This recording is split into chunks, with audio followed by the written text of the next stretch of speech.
So nice and early on, we have a decision to make, and the decision is whether we're going to use a mechanical or an electrical gauge. And if you go electrical, you can get a sort of electrical mechanical gauge, or you can get a digital gauge. But I didn't go that way for a couple of reasons. There are pros and cons to both, and the reason I decided to go mechanical is because in my research I found that the electrical gauge sending units for oil pressure, they tend to fail under heat, typically engine heat. The way to get around this is to remote mount the unit, but as you'll see, I didn't really have a whole lot of room to do that, and I didn't want to screw around with that, so I just went with a good old-fashioned mechanical gauge, and that's what I'm going to install. But I'm going to try and talk about the differences and how you would go about doing this with an electrical gauge too, so that those of you who want to install one can follow this video as well. What's up YouTube, JR Flagman here. Finally I'm making a new video. It's kind of new. It's not really new because we're still doing an oil pressure gauge. Afterward we're going to do a water temperature gauge, but first we've got oil pressure gauge, updated video with some new information, and I'm going to do this in a very general way so that more of you guys can follow along and this won't be specific to the Chevy small block. First thing I want to mention is this nylon line from the old video. It's gone. Instead, we're using the copper stuff that we always wanted to use anyway. Okay guys, and this is our canvas today. It is my 2005 Mini Cooper S. I know Camaro Kid no longer has Camaro. I just don't really have the time for such an elaborate project, so I needed something drivable. So this is what we're going to be installing our oil pressure gauge on.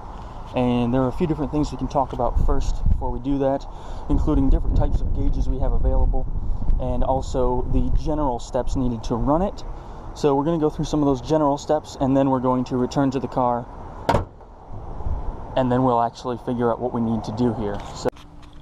So guys, the setup for this one is actually pretty simple, but it could vary depending on your vehicle. So in addition to everything that is inside the gauge kit, you may need some things like some adapter fittings. I found out that the ones that were supplied with the kit weren't quite correct for my application. I used one of these little tubing cutters to cut the copper line. If you're just going to go and use the nylon, you can probably get away with a blade, but a tubing cutter is going to be better if you've got one. I used some thread sealing tape whenever I use these fittings, just to be extra safe, make sure there's no leaks and whatnot. A couple of wrenches, and then also a screwdriver for mounting the gauges to the dashboard in the end. The last thing you might need is going to be one of these big sockets. This is specifically an oil pressure sending unit socket. It is 1 1/16 inch, pretty deep well socket, and it's designed specifically for the kind of weird shape that these sending units are. So once I get that out, I'll show you exactly what shape I'm talking about. But again, this could change depending on what your vehicle is and where exactly you have to mount your unit. You might end up needing some Allen keys or perhaps some Torx bits. It just all kind of depends. So make sure you're doing some research on a forum for your specific vehicle, and that you found everything you need to locate before you start work. You don't want to tear the car apart and then realize you don't have everything to finish the job. So to install the oil pressure gauge, we need an oil feed from the engine. So to locate one of these, I got myself a repair manual. If you don't have one of these, don't want to get one of these, you can simply go online to some forums. There's probably other people online who have put one of these gauges in the kind of car that you're working on, and they could probably direct you to some locations that you might be able to tap into to get oil pressure. But generally, a really good way to find one is to simply find the factory sending unit or factory oil pressure switch, which controls the idiot light on the dashboard, and you can usually remove this or tee off of it depending on how the vehicle is going to react to having it removed and your personal preference. But if you locate the factory sending unit, it's usually a good place to tap into the oil pressure. So in my manual, it gives me a lovely image of exactly what I'm looking for, which is this sort of fitting and connector and all this stuff on the back of the oil filter housing. So we're going to go use that spot. Then we take that out. We're going to see how the car reacts to having that unplugged and disconnected. And as long as the car's still running just fine and I have no lights or buzzers, I'm just going to leave that unplugged. Then I'm going to put in my fitting in that location.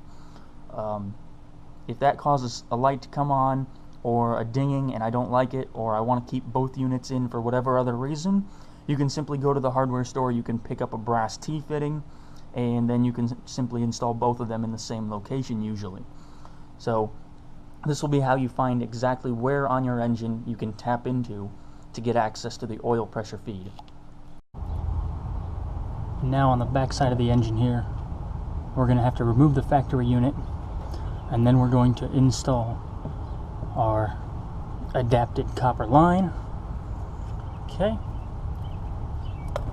That's out.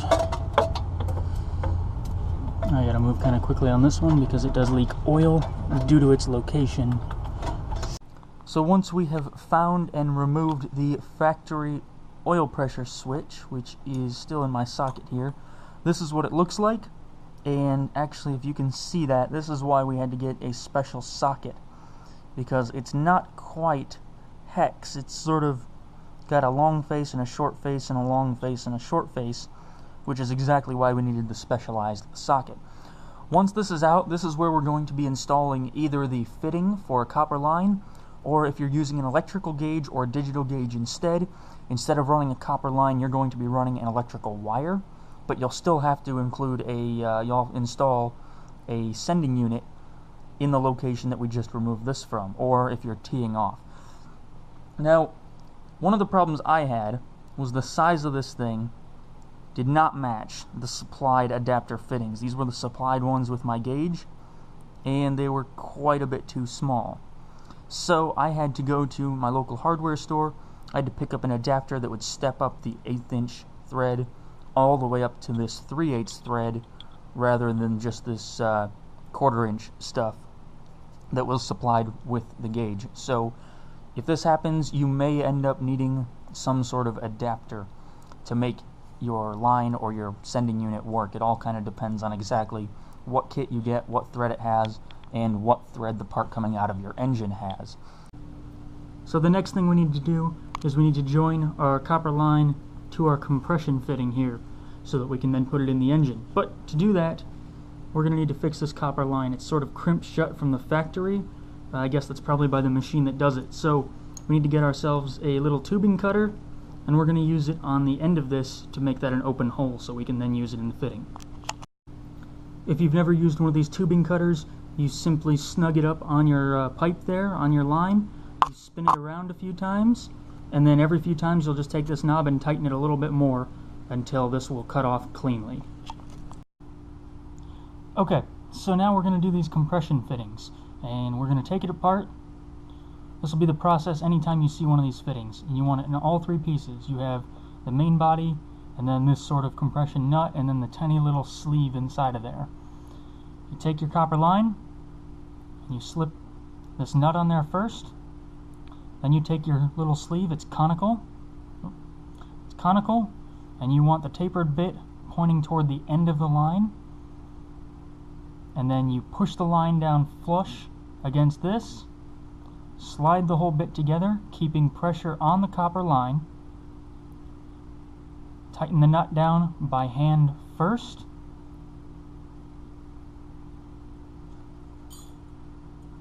Then with a couple of wrenches, we're simply going to hold this main body and then adjust this here.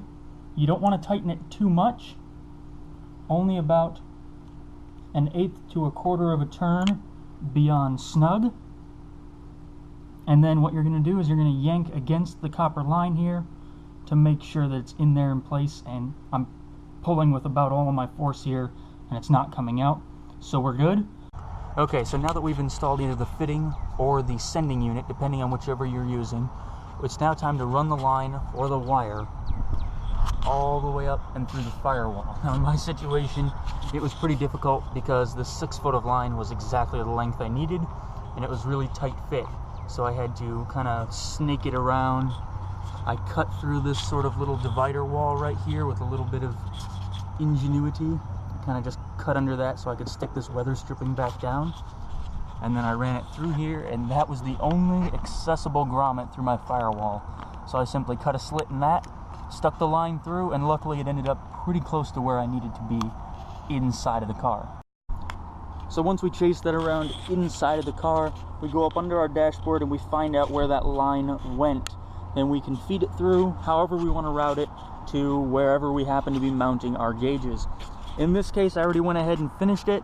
I put my gauges up here, and that copper line that I said was just long enough was not.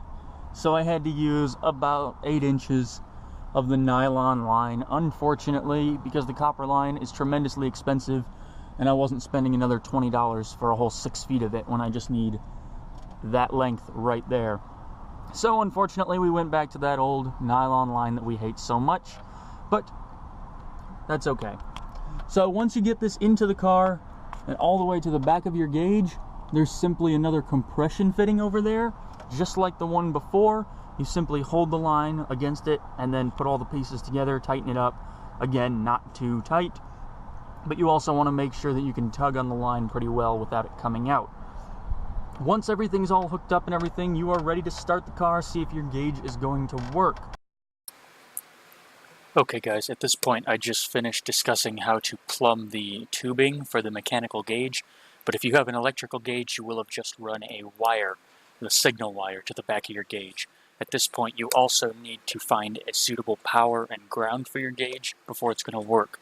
I suggest picking a power point that will be accessory switched power, so that it's on when the key is on, and then you'll need a nice clean unpainted ground, or tap into an existing ground wire, but preferably a nice new clean ground. Otherwise, when you go to check this gauge, it's not going to work because it won't have power, of course. So just make sure you run that before you try this next part. So we're going to simply start the car, we're going to give it a couple seconds, see if the gauge comes up. If it stays on 0 for more than a couple of seconds, and in this case we're using the nylon line, we'll be able to see the oil level. But if that gauge stays on 0 for more than a couple of seconds, kill your engine and go find out if you have a leak or something, because you don't want to be spraying oil all over your engine bay or all over your floor or firewall or wherever there might happen to be a loose connection. So let's give this a stab here. Okay, car's on, still 0. Oh, immediately, look at that. It's starting to climb. So this is exactly what we wanted to see here. Give it a quick rev. We're good. Oh, you can even see the oil coming up in that line there. So I guess that would be a sort of advantage to nylon line. Probably the only one it has, so don't get too excited. But there we go. We've got a working oil pressure gauge. Next video, I'm going to be doing the water temperature gauge, and before then, I'm actually probably going to show you guys how to wire the bulbs for these so that you actually have backlit gauges, not just gauges that you can view during the day. So remember, I tried to do this generally so that this can work for all of you, no matter what vehicle you're using. But I'm by no means a professional, and I've only installed these on a couple of different cars. So I might have missed something, I might have done something totally wrong here, or maybe something I did in this video doesn't work for your car. So if you have any questions or comments, just let me know, and I'll be happy to address them. Hopefully we can all learn something from this video, myself included. So thanks for watching, guys. Take care.